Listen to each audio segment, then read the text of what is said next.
We'll add this to the list of revivals I never thought I'd see. 9 years ago today, the HVGN reviewed the original Wild Guns for the Super Nintendo, and I couldn't be happier to tell you that it has now been given a phenomenal update, Wild Guns Reloaded. Not that the original Wild Guns really needed to be remade, it certainly never felt like a game with unfinished business. Still, it's clear this industry isn't slowing down pumping out remakes and revivals, so it's good to have one be a genuine surprise. It's available digitally on PS4, and by the way, that PS4 disc is region-free, so get that physical copy now before chumps at cons try to sell it for half a month's rent.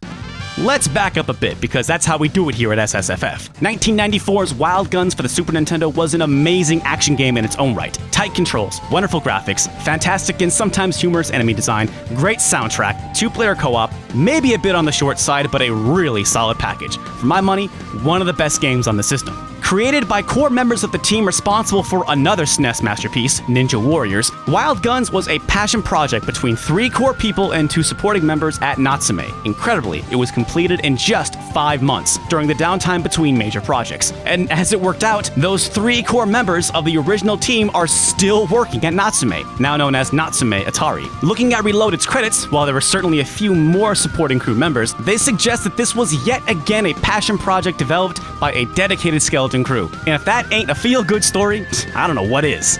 Wild Guns belongs to a small subset of arcade-style action games. So small, in fact, still not sure there's a consensus on what to call it. Gallery shooter, fixed third-person shooter, shooty 2D third-person action fun game, whatever you want to call it, whatever subgenre. It's presented very few challengers to the rightful crown Wild Guns has worn for the past 20 years. It's bittersweet to say this, but Wild Guns has usurped itself with Reloaded. It didn't help much whining about it 9 years ago, but it's worth mentioning again. It is a damn shame there aren't more games like Wild Guns, and that the Wii and DS have come and gone without hardly any developers exploring this type of action game. So, on a personal level, it was great to see Wild Guns Reloaded, but it's also something the world honestly needs. Reloaded comes correct as a remake. In fact, it updates and adds so much it almost feels like a sequel. Annie and Clint are joined by heavy hitter Doris and certified good boy Bullet. It might seem like a small roster, but Doris and Bullet have drastically different playstyles from the other two. Instead of endless machine gun fire, Doris lobs devastating grenades that multiply the longer they're cooked. Doris's movements are the slowest of the group and she cannot use special weapons, but paired with someone focusing on crowd control, she's a monster in the right hands. Speaking of which, Bullet is actually great paired with Doris. Our canine friend attacks with a drone that opens a wide reticle that auto-aims to anything inside of it. Since Bullet himself technically isn't shooting, it makes him the only character that can move while shooting. Simplifying the aiming makes him ideal for newcomers, but there's more to keep track of with Bullet. If his drone takes damage, it's stunned for a moment, leaving Bullet defenseless. The balance ends up being very nuanced and allows for fun strategy during multiplayer.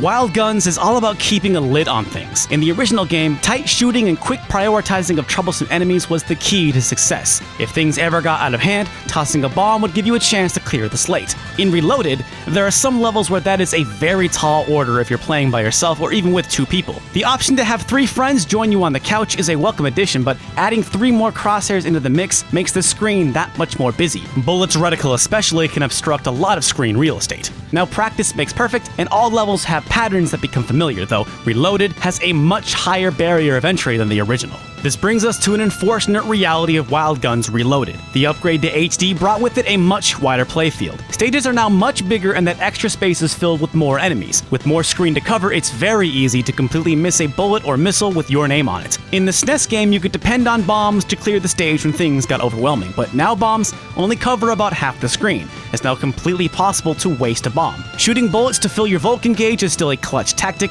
but it lasts for far less time in Reloaded. There's no way around it. The original was no walk in the park, but Reloaded proves even more difficult. It's hard to shake the feeling that these levels were tailored for a full 4 players as opposed to scaling to the number of players. The expanded cooperative possibilities is a major selling point of Reloaded, and it's a shame it wasn't handled a little better. Co-op is local only, so no online. And that wouldn't be a huge problem, except this game doesn't have any kind of tutorial. Listen, the sad truth is this: not a lot of people are familiar with Wild Guns, but when I invite my friends over to get in on a game of 4-player, that is not a good environment to learn how to play Wild Guns. Our resident Wild Guns newbie needed to play alone for a couple of runs before she could keep up in the multiplayer. In an interview, Natsume Atari implied that the first level was basically a tutorial, and they seemed very confident that people were already familiar with this game. I think this is a huge error. The basics are easy to pick up, but there's nuance with the lasso, melee attacks, picking up dynamite, and how each character dashes and jumps, especially the two new characters. Another odd choice is the inability to continue in multiplayer modes. In single player, it costs you the chance to submit your scores to the leaderboards, but you have unlimited continues, allowing you to practice on the later levels. On any multiplayer mode, though, game over boots you back to the title screen and you're expected to play through the first level again. It's a pointless hurdle between you and sharpening your teamwork skills on the later and more difficult levels. There's absolutely no reason why this mode couldn't have gotten a continue feature like in the single player. It's another factor that works against its strength as a multiplayer game.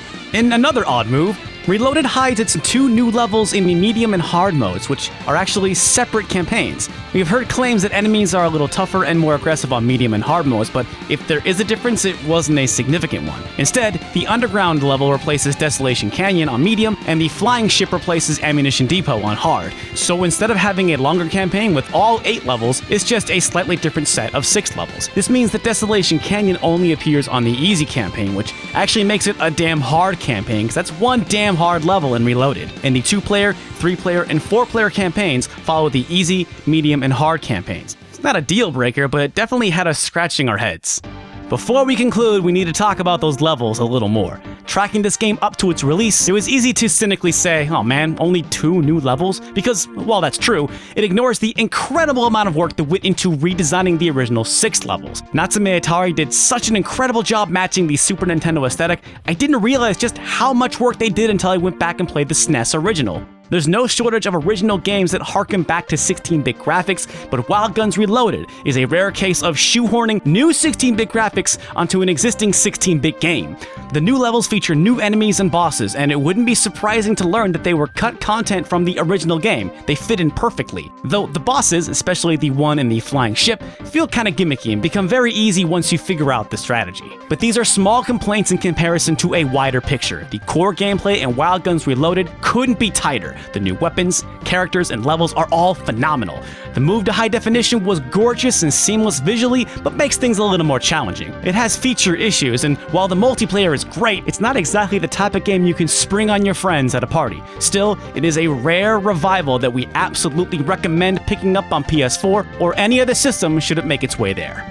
Thanks for watching. If you want to see more content like this, go ahead and throw a buck into our Patreon. We are a Patreon-supported show, and the support of all these fine people allows us to keep making these videos. We recently broke down the Mighty No. 9 Kickstarter debacle and reviewed a great indie game called Super Rad Raygun. We also recently finished playthroughs of Silent Hill 2 and Haunting Ground on our live channel. Be sure to check that out too. Thanks again for watching, and we'll see you again real soon.